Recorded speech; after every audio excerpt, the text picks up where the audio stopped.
overinvestment sometimes can be, as you would say, Daniel, the shadow side or my immaturity in developer, right? So I tend to be very specific about how I'm trying to help people. I really want to customize it and make it very unique. And after putting in all of that time and effort, I'm still trying very hard to get over it and to do it. And if they just aren't interested, won't do it, I have to remind myself or have staff remind me, you can't be more invested than they are. You can't. It isn't going to be a success for you.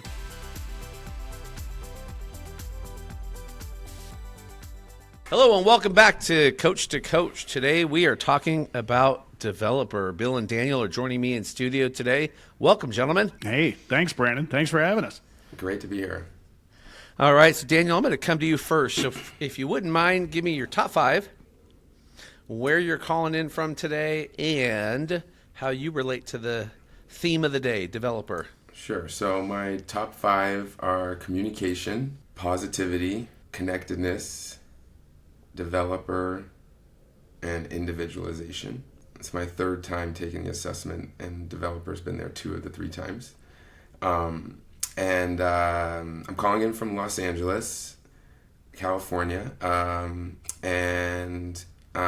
my day job is I'm an associate professor of education at Cal Poly San Luis Obispo. Also have my own coaching, consulting practice, and a podcast called the Culturally Informed Strengths Podcast, exploring strengths and identities. Love it. And tell us about how you relate to this strength of the day, developer. Yeah, I think as a professor and as a coach in particular, it's extremely helpful and speaks to my approach to developing people. I teach in a higher education counseling student affairs program and teach student development as the first course I teach them, so it really plays in there, and just see all people as not fully formed. And I think it really speaks to like the whole strengths formula, talent times investment equals strength, that investment piece, that we always have more room to grow and develop the strengths we have. Even if we have spent time investing, there's always new heights and things we can get to. I love it. So much to unpack there. Thank you, Daniel. Bill, welcome back. Thanks. Yeah. See, I'm on the next season. I must have done okay on the first one, so I'll take. We did. What did we did? The relationship builder domain. Is that right? All the relationships. All right. Here we go. So now we're diving into developer. Such a good one for me. So my top 5, I start with individualization. So Daniel and I share that in that top component. Number 2 for me is developer. So then I jump in and start feeling how other people log in and how I can get them to feel about it and get better. And then I activate. I'm an activator. Number 3, tend to jump usually too quick, Brandon. You know that about me. So, or not quick enough sometimes. Sometimes I'm suppressing a little too much. And then I back it up with woo. Obviously, always the longest term best theme, as Jim would say. And I last it with restorative. So I tend to like the problem-solving component as well. If you were to hone in on developer today, how would you describe how you relate to that one? Yeah, it's a good. I've mentioned this in some of the larger group sessions that I've done from a coaching point of view. And Daniel, thank you for pointing out your day job and then your coaching end of it, because this is my day job. I have a coaching business based in Reno, Nevada, and move around through a wide selection of states and clients that I get to work with. And Brandon, you may have heard this from me before, but one of the ways I really relate to developer is in a job I had previous to being a coach, going out and doing it on my own. I asked my boss to go ahead and listen to developer on the Gallup Called to Coach series for season 5, I believe it was, because I'd listened to it and it just got me all, as a relationship, all of them in the top 13, 14, it just got me all misty and ready to, feel, oh my gosh, somebody understood me.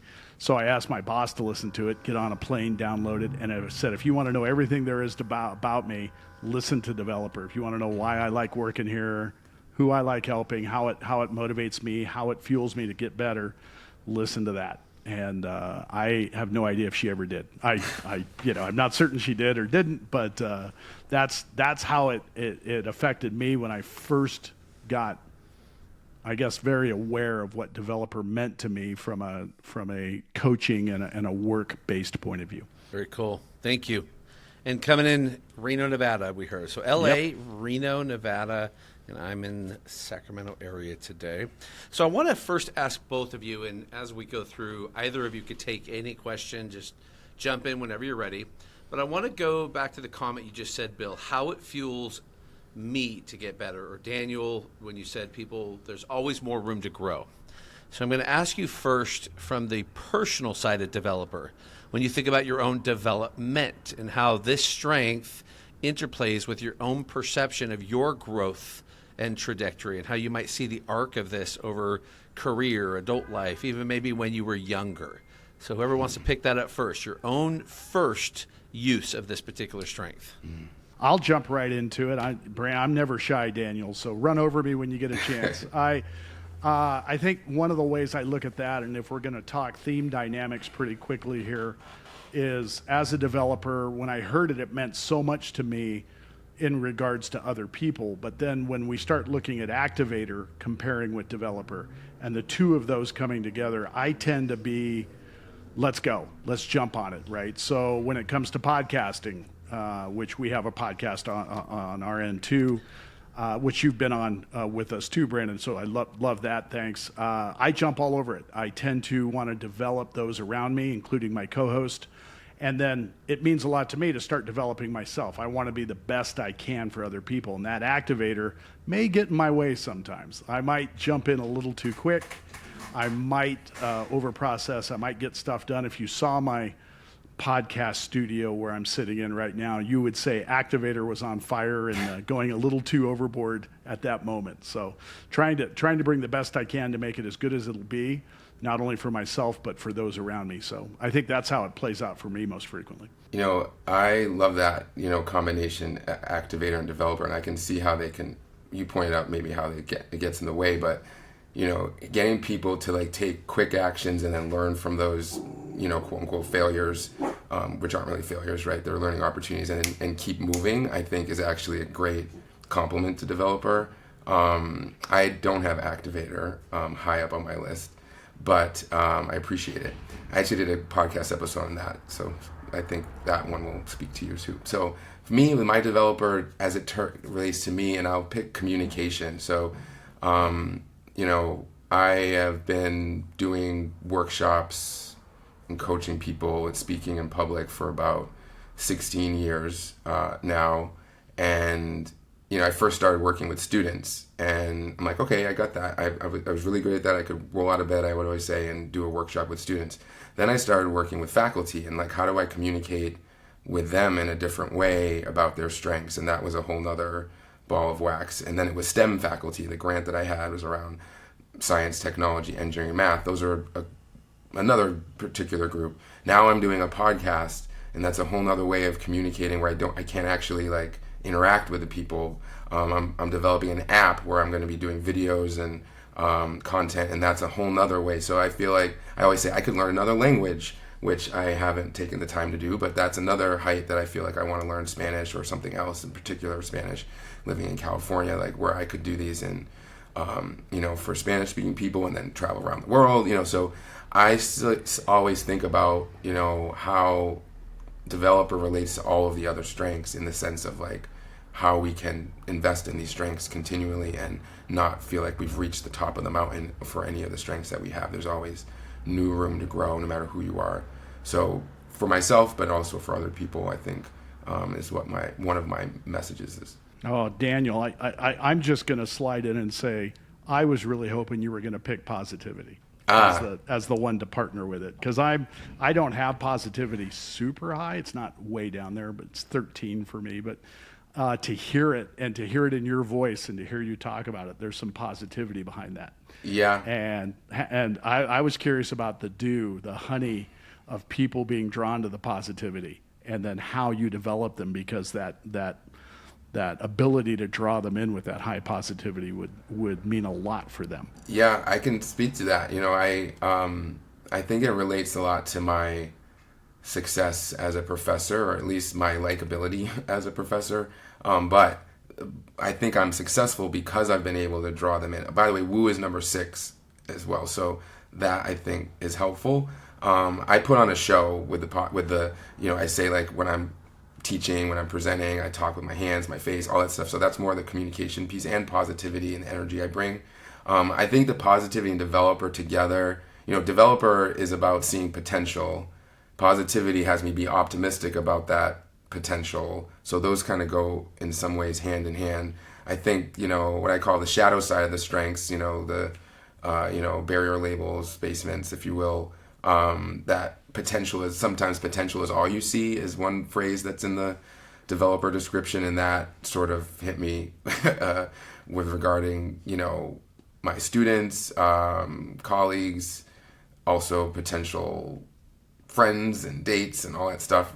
Doesn't mean I don't see red flags, but I think it's that I, like, shove them to the side. I'm like, no, it's not that big a deal. Like, and I focus on all the positive. So I think that's where positivity and developer can be great, but also when you pair them together, the basement and the shadow side can also catch you. So I look for people with restorative, analytical. My mom's got analytical number 1. A lot of my colleagues have restorative. So if I introduce them to the people that I'm dating, then they can tell me about the red flags. Yeah, it's funny, Brandon, that we both pointed out the ones that pair with that we see the most often, but we're both really willing to spot out the bad side, the shadow, the basement component of that. So what if the people you coach could navigate their total health and performance with the same ease as using Google Maps? Our friends at Wellbeing at Work help organizations turn fragmented programs and frustrated employees into thriving, high-performing teams. Wellbeing at Work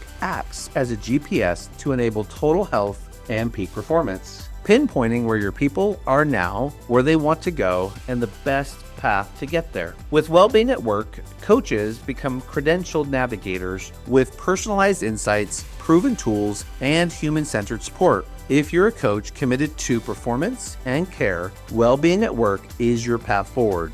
Navigating at scale from burnout to breakthrough is now possible. Visit podcast.34strong.com to find a better way forward to empower a healthier, more energized workforce. Again, that's podcast.34strong.com, Wellbeing at Work. Yeah, I'm interested in what you said regarding potential, Daniel, and the comment, potential is all you see. Mm-hmm. So, Bill, does that work that way for you too? Do you really look at people and you can see what they could become, where they could go, the opportunity in front of them, where it could take them? Yeah, I do, and I would say there are definitely times I'm overinvested, and I do believe that's part of the problem in the coaching realm, that sometimes I am so invested in somebody, I'm thinking, I'll get you there, I'll get you there. We keep hammering hard to get certain things done, even though they aren't doing it, or they aren't stepping in, or they aren't as comfortable with it as I am, and I think that overinvestment sometimes can be, as you would say, Daniel, the shadow side, or my immaturity in developer, right? I'm also, and Daniel, as you have, individualization as well. So I tend to be very specific about how I'm trying to help people. I really want to customize it and make it very unique. And after putting in all of that time and effort, I'm still trying very hard to get them to get over it and to do it. And if they just aren't interested, won't do it, I have to remind myself, or have staff remind me, you can't be more invested than they are. You can't. It just it isn't going to be a success for you.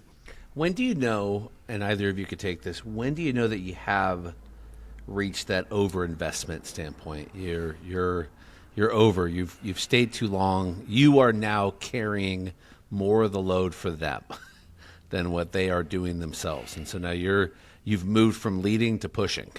And whether that's in the coaching context, personal life, however that, does someone, Daniel, you were mentioning mom or others, when do you know? Who has to tell you? Or do you just wake up one day and go, yeah, I'm too far here. I'm not letting them lead themselves anymore? Yeah. I think there is a moment where I just come to a breaking point. Like I say, all of these strengths, no matter where they are on your list, have a limit to them. Limit to how positive I can be, limit to how empathetic, whatever it might be. But with developer, I can think about, some friendships or relationships, or even colleagues or students that I have just had it with. Like it gets to a point where, and I don't cut people off generally at that point. I just sort of like turn down. Like I always talk about this dimmer switch that we have. We don't have an on and off switch. I'm always going to feel like there's more for all of these, but like maybe I'm turning down my developer or whatever it might be because I'm exhausted. I think there's just there's a point where I feel exhausted, and I usually give one last chance, kind of thing at that point. But yeah, it's not. I suppose there's probably times where people have warned me, and usually there is, it comes even earlier, like, okay, like you're spinning your wheels here or whatever. But I don't give up at that point. I wait until I personally come to a point of exhaustion. Wow, Daniel, it's wonderfully put together that you're going to get there, or at least how it gets there. I've had to be a little more structured in it, in that if I've set a expectation or a goal from a coaching point of view and it's been dropped more than once, drop it once, I understand. I'm a big baseball fan, as you know, Brandon. My cats are named Buster and Posey, so I there's baseball in my blood. But I used to allow the 3-strike rule to kind of dictate where I started feeling this, and now I've come down to the 2-strike rule.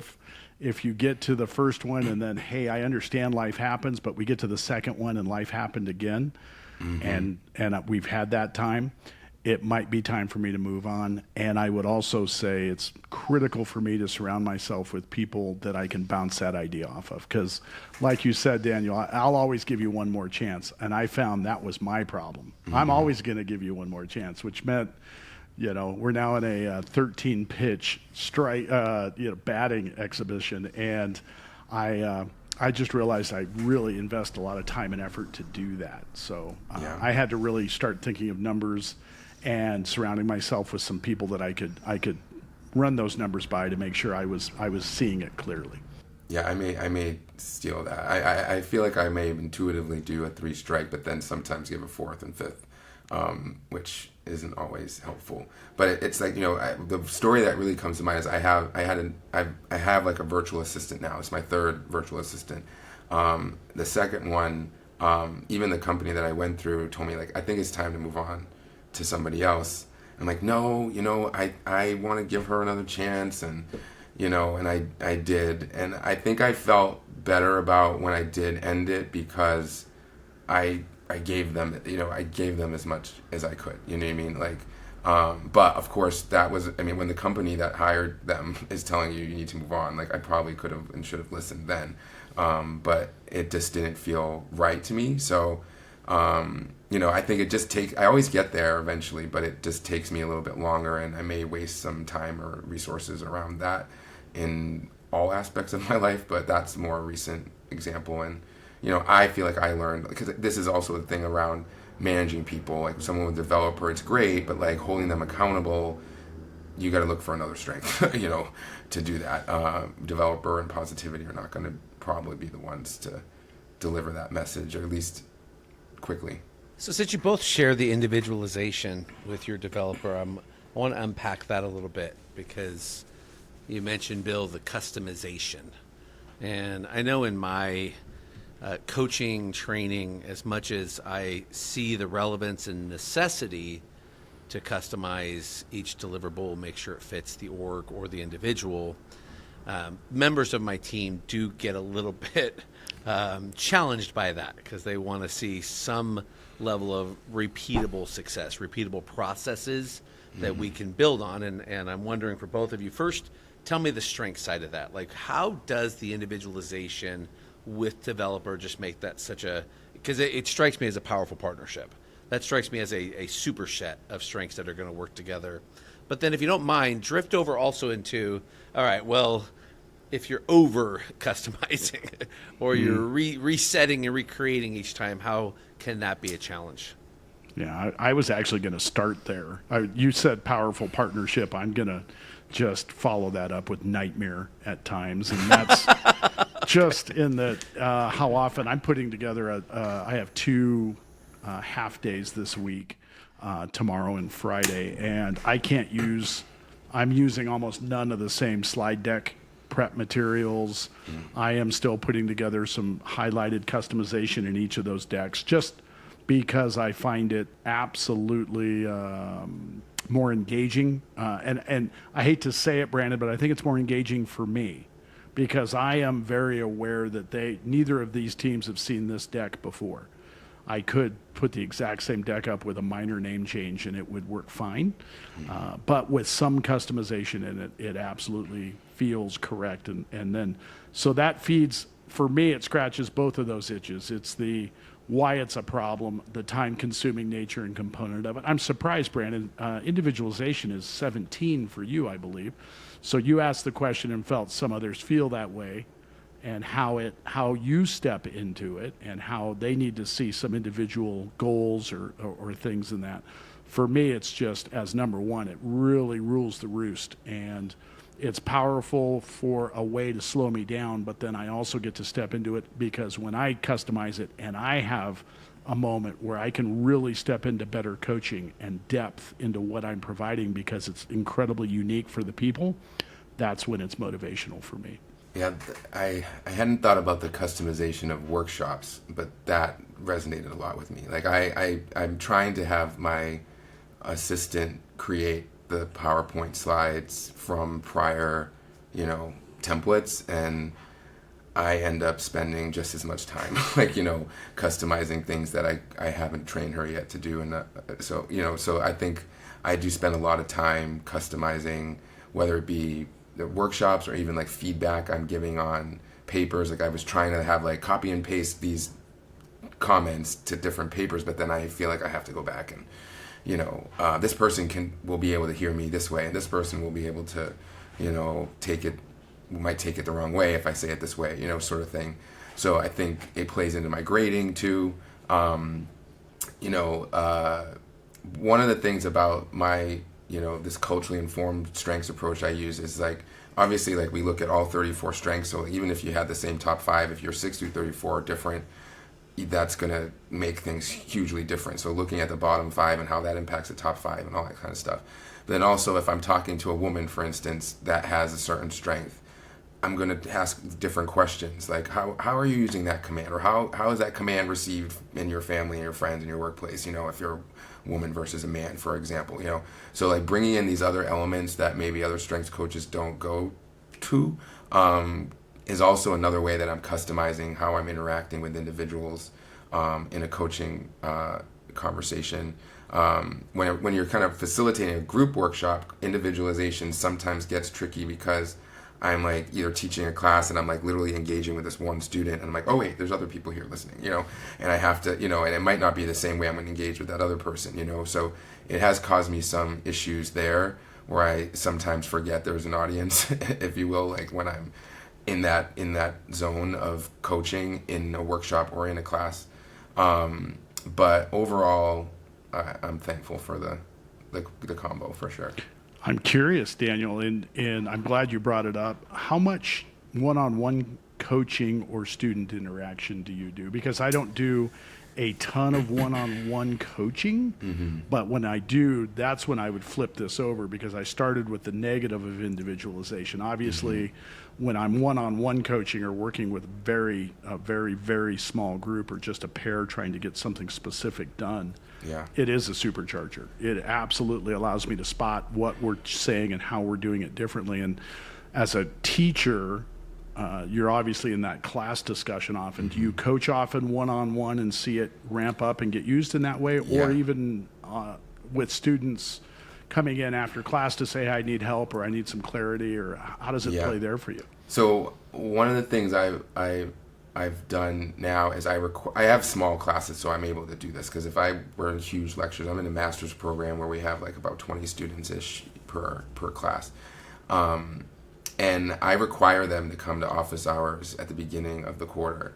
I actually have them, of course, you might imagine, they do the strengths, and they fill out a bunch of worksheets I have, and they turn those in, and then we discuss some of that in the one-on-one, to sort of partly to break down the professor-student barrier that I had as a student. I never wanted to go to office hours, and I wish I had. I would have benefited more. So I'm able to do it there. Then there's also a class that this last year I've been half-time in my role, and I haven't done traditional teaching. My units have all come from this fieldwork course where I meet with students individually or meet with them and their supervisor to talk about how things are going and coach them there. So I've had my whole year, this last year has just ended this week, was pretty much all one-on-one interactions with my students. Occasionally we would get together as groups.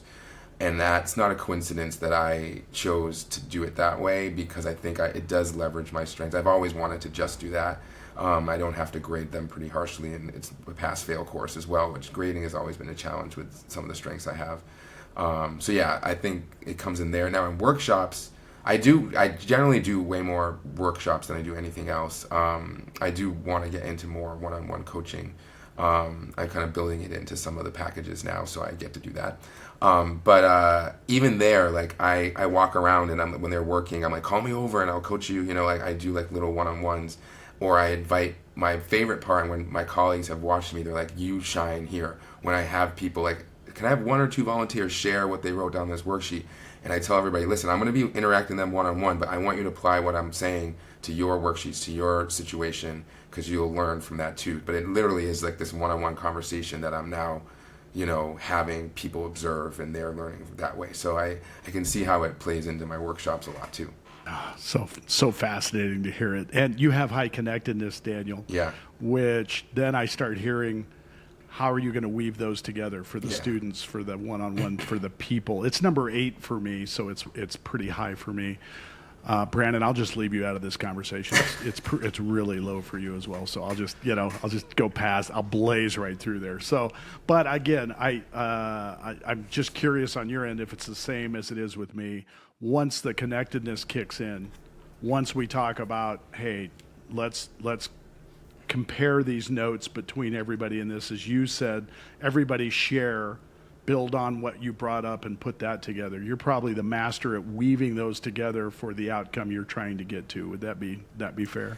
Yeah. I don't even, I just do it. I always say when you're using more than one of your strengths, at the same time in something, it's like, even better. So yeah, the way you described it, I think I do just naturally weave it into like somebody else's comment, or just like they said, or what, and with communication, I think I'm able to like choose my words in ways that communicate the message, or that weave, if you will, and sort of relate this to like a larger lesson of strengths in general, whatever comment or question that comes up. So I want to go to woo. Number 4 for you, Bill. Number 6 for you, Daniel. And given the qualities that a woo has to bring people into the space of knowing, liking, trusting you quickly, and when you have that, and then when you connect that to the potential you see and the destination you have in mind. So I imagine you both cheer people on very well. You're very positive. You're very uplifting. You build them up well. And I imagine, as we discussed earlier, there's times where you want it more than they do. So at what point, as you're wooing them to get where you're trying them to get, how do you regulate that strength? Because it has a magnetism to it, and sometimes it knows when it's still on, and sometimes it doesn't know when it's all the way turned off, because it's who you are. It's in the mix. I think so. I think I can sense when I've gone too far, with people, or if I'm pushing too hard. I'm high in empathy too, and I think that plays into sensing that. Because but I think I'll find another way of maybe saying it and not saying it again, or I'll qualify. I know I've said this before, but let me just say it again. And I don't want to push you too hard. I think I use some of those qualifiers to still get what I want across without pushing or seeming like I'm pushing. That's how I would say it plays out. Well, I would follow that up by saying I had to learn early on to read a room. I think the woo really will force you to learn what is the temperature in the room, what is the group, even if it's a group concept what do the strengths grids say? What's really strong in this room? Where can we build in? Because if that woo comes into a high strategy group with that super brassy car salesman component, you're starting at a deficit. We're hitting right on the definition of weakness for Gallup right out of the gate. And so just not relying on the woo as much, no matter how much I love it, because I do love that component of it. I do think it even with people that know me reasonably well, quite often will be like, you're a bit shiny. And like I said, Daniel, I don't have positivity, so it's not that high for me. So it all comes from the woo side. So it can come across as being false or not genuine. And it's hard for me to set that aside sometimes, particularly in a group where it's a mixed group. So I start from the bottom and maybe work up on the woo. I don't turn it way up. So you have me curious, because the next place I was going to go was sales. Because I've always been curious when developer can see the potential in an organization or ways we can help land a really sustainable program, something that's going to stick, it's going to have impact, it's going to really pull up their workforce, whether that's employee engagement, retention. And I imagine because the woo is going to get excited in that presentation, it's going to want to win over. And I was imagining, because I've not ever thought of developer in the context of being a high sales strength, and yet because it sees so well, it sees out what can be. It has a potential vision, right? A vision of what the potential is, and you combine that. So curious on the sales side and just where that might show up when you're either selling a program, selling an individual, selling a classroom, Daniel. Whatever that looks like for you both. Yeah, I'll start with that. For me, I prefer to train salesmen. I don't prefer to be a salesman. So for me, I want to help people be the best at what they want to be. And it's hard for me sometimes if I'm not completely vested in whatever the sales component is. I worked for a major, huge sporting goods outlet here in Reno, and people that come to that particular store, it's a Shields. There's no Shields doesn't care if I mention them on our podcast, and they absolutely, if you go to a Shields, you're probably buying something. You're there to see it, but you're probably coming in to purchase. So there, my developer is a little more fueled. But if we're talking car salesman-y, if I'm not behind the brand I'm selling, that developer just becomes deflated. So I want to help the people that do feel really strongly about that brand be the best at that salesman component. That's what fuels the developer. And for me, I'd rather be the trainer of the sales than the actual salesman themselves, depending on where it's at. Because I did love learning about everything at Shields. They're where what they sell is everything: discus, javelin, normal sporting goods. You can buy the craziest stuff, and learning all that was just such a wonderful self-development tool. But helping them get better at doing it was what I would say fueled me the most. You know how we start our coaching business on a high, only to get absolutely overwhelmed by the business side of things? We're suddenly supposed to be a full-time salesperson, marketing funnel maker, email marketing expert, social media manager, customer service rep, and tech expert all in one. Yeah, overwhelmed. Well, Lisa Cummings, our strengths coach friend, created a membership that gives you an insane member vault that will blow your mind. All the tools, systems, and templates to save you time and money. It's the actual assets Lisa used at Lead Through Strengths to build a successful strengths coaching business. All the assets are yours to customize and make your very own. She even gives you 2 years worth of emails you can use to serve your customers. So check it out at podcast.34strong.com, Lead Through Strengths. Again, podcast.34strong.com, Lead Through Strengths from Lisa Cummings. Does that play into your own business now?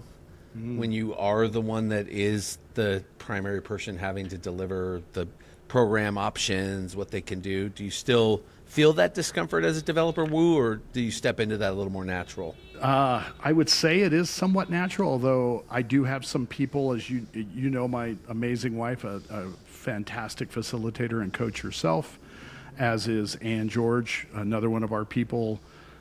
They are amazing at doing it. So again, my ultimate business model is to step away from doing as much of the facilitation as possible and getting them to be as great as they can be at it. And I not necessarily super successful at doing that. I still do the majority of our facilitation, but that doesn't mean it takes away from the goal side of where I'm trying to get to and make sure other people are getting everything they want out of it. How about you, Daniel? So I don't generally think of myself as a good salesperson, even though I suppose I do have some strengths that I haven't thought about developer actually in this way. But Woo, for instance, is sort of like the classic, sales strength. I'm not great at closing the sale. I think even like the success I've had so far in business has all been through referrals. So people have, sold me already. Or when I do meet with clients, and usually again I'm meeting with like the leader of an organization, and then they're hiring me to do the workshop. I've never done workshops where I'm like trying to get Bill to register and then you to register and then this person to register. That's kind of the next level for me, especially with this app is going to be more like that. I'm a little nervous about it, to be honest, but eventually I do want to have someone who handles all the sales. I would say like my brother, I don't know if it really would be him, but like he could, sell ice to an Eskimo is what we always say. Like he just is like a classic salesman, and like, so someone like him, but, who will just get more money. I will reduce the price. I'll do things that a salesman shouldn't do, oftentimes to like, satisfy the client. Because I do see potential, though. I think that does come out in these meetings. Like it's like whatever they say, I'm like, we could do something on that. I have an exercise for that, or I have, or we could develop something for that. So I always have and I do really honestly believe that. It's not that I'm just kind of, saying that. So I think my natural way is to see potential. I also have futuristic high in my, it was in my top 5 before, it's still in the top 10, and I think that comes into play here too, is seeing like, okay, if we do this, what it could produce for the future of your company or your organization. It's definitely one that I think, another one I think I'm going to invest in newly now, as sales is going to become more and more integral to my success. So you just hit on something. Thank you for that. You just hit on something that I wanted to ask you both, because from the very early days of working with Clifton Strengths, this is 20 years ago, and up till now, I've always associated developer with a level of creativity. That developers, in their interest to develop, and you mentioned your app, so that's why I wanted to come into this, because whether it's developing a person, which is the main focus of how the strength is described, but then because it sees potential, it can also develop process, procedures, practice, things that help the person get there. So I'm curious for both of you how you might connect your developer with the creative side of you. Well, I want to touch on that really quickly by saying, Daniel, absolutely brilliant summation a minute ago when you said, I can't close the sale. I don't want to close the sale. And I think, Brandon, that touches directly on the creativity component. Because Daniel, you said in those couple of words what I tried to say for my whole portion of it. I take it personally if I'm closing the sale. Am I taking you to the right place? Yeah. Are you going to be mad if you get this? Did I help you enough? Am I doing enough to? Right. I have a hard time pushing that boundary. So Brandon, when it comes to creativity, I need to be creative on my own sometimes. I need to push the creativity so that I know I'm developing myself in a way that I'm not necessarily comfortable developing others to get them over a purchase or an obstacle or a particular object. Yeah, I would say like developer in regards to the creativity. I think with like activities that I create or new modules for the app, like I have so many ideas about where it could go that it gets overwhelming, and I have to just like dim that down in the sense, okay, we're going to start here, and then, build from there. I can't do it all at once. Like, I have this whole idea about doing dog strengths, dog owners and their strengths, which I've already started to work on. And I'm like, okay, how about we get this app off the ground before you jump into another species? But I don't think I've finished with humans yet. But I also am really excited about it, and I don't want to give up on it as well. But I'm convinced. super curious about that now. I'm convinced. yeah, I me know too. my dog has Thinking Woo, about let my me tell you. puppy right now. Me too. And I got cats. I'm like, oh man, how's that? Where are we going with that? So, Well, like just Woo and Relator. Like Woo is easy. Like my dog loves everybody. Like she wants to talk to everybody walking down the street. Or, and there's other dogs who are like very guarded, and they're I would say they're more relators. So that's one for sure. It's like, All right, that's hilarious. One of my dogs is definitely a Woo, and the other is definitely a Relator. Yeah. And as you're saying that, I'm like, oh my gosh, that's so true. I drop her off at the dog sitter. I travel a lot, and she just goes with them, and I'm like, oh, bye. Like I'm right, she doesn't even care, and she loves it when I come home too. But like she also is the new people is what she's wanting to win them over. So anyway, stay tuned for that. Good. Well, as we round up today, guys, I want to ask you both this last question on developer. Who develops you? So I imagine with developer, you must be in tune with your coaches, your people, and is that when you think about the arc of life, arc of career, today's reality, how do you track that for yourself? Because I imagine there's an openness to coaching, an openness to mentors, trainers because of this strength. Yeah. My advisor in graduate school said, the best thing about you, Daniel, is that you're humble and open to coaching. And I have thought of some of those things as weaknesses, to be honest, in the past, that I'm too humble or I'm, too worried about what everybody else thinks I should do, sort of thing. But it has had me been open to coaching. I would say like everybody, to be honest, I learn from and I am developed from. But the grant that I had was I sent all of the project team to the Clifton Strengths coaching training and then trained a bunch of other coaches. So I've surrounded myself now with strengths coaches. And I'd say one of them in particular, Camille, has developer. And I feel like as much as I want to surround myself with people with other strengths, I need developers around me too, because they'll point out even if I've just increased a little bit, and I need to hear that because I don't always turn the patient developer on myself. I always say, like with futuristic, I'm always comparing myself to my future self, where I could be if I just did this or did that, and I can get down about that. But if I have people around me who can point out, Danny, like look where you are now versus where you were just last year. Like I take for granted like the I'm so far into the future about this app or whatever. I'm like, well, I started a podcast a year ago and that's gone. You know what I mean? Like that didn't even exist a year ago. And so I think I need people with positivity developers. Some of my strengths, to be honest, around me that are willing like to share those things that they see, versus like some, like I was saying, my mom with analytical and focus and all these strengths. That's like, if she says it, you're gonna know it's for sure for true. But I don't need people. It's good to have people around that are going to point out what's going to go wrong too. But I also need the positive reinforcement, encouragement too. And so I think, those people with those strengths I need as well.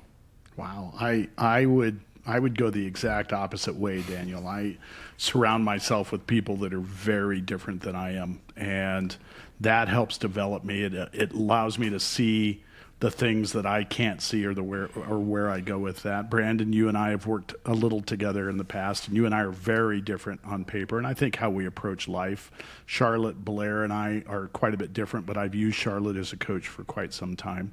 My podcast co-host, Sarah, and I are very different in a lot of ways, and I learn every time I'm on a podcast with her. But recently I took on an intern. I did an event at a school, and one of the seniors came to me and said, "Can I intern with you?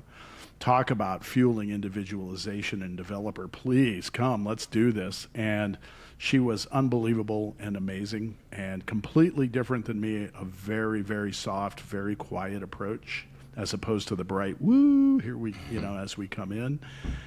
And so, Daniel, I guess in my experience, and I have a mentor that is another coach I work with here in town, all of these people are just very different than I really cherish and take to heart how different they are and what I'm learning from them each and every time. Even in my coaching practice, if I'm dealing one-on-one or I'm singling somebody out in a group and I say, which strength is it that you're doing right there? When you're doing whatever that is, what strength is it? And I have in my mind, I'm looking at your report and I think I know, and inevitably I'm wrong. I'd say, 85% of the time, if they are pretty strengths aware, they're going to say something I don't expect. And then I'm going to say, well, dive into that.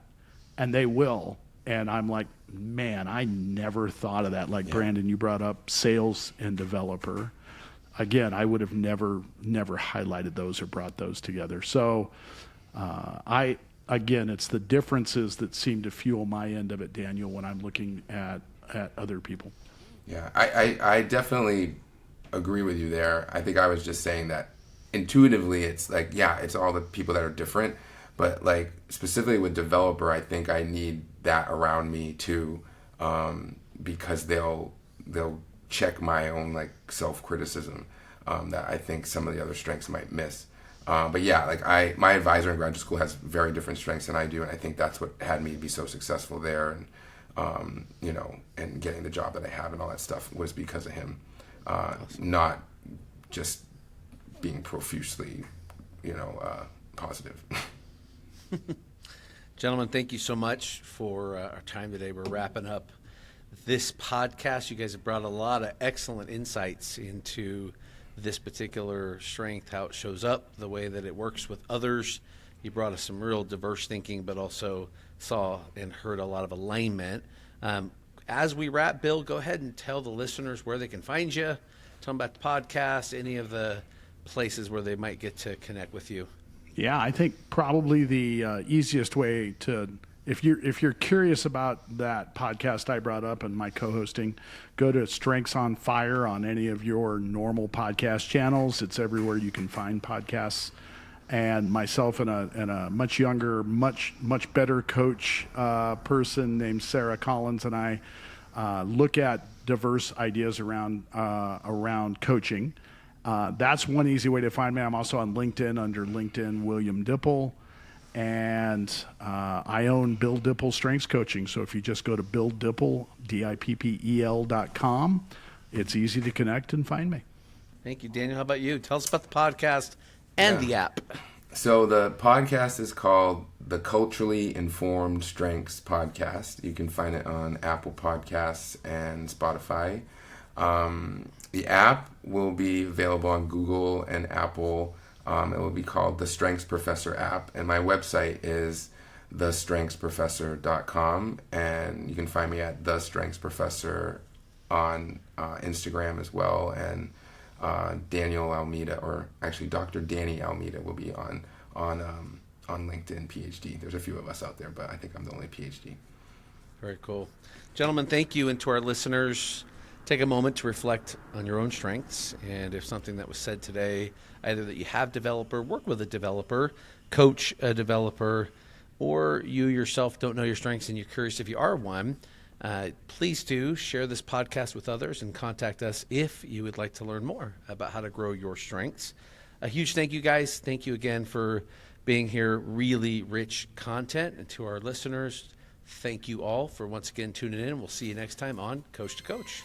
That's a wrap on this episode of Coach to Coach. If you've enjoyed today's conversation, be sure to subscribe so you never miss an episode. And if you're a strengths coach looking to dive deeper, join the Coach Strong community. It's where coaches like you come together to share insights, support one another, and discover partnership opportunities. Be part of the conversations that are elevating our industry. Email community@34strong.com to join today. Thanks for tuning in, and we'll see you next week on Coach to Coach.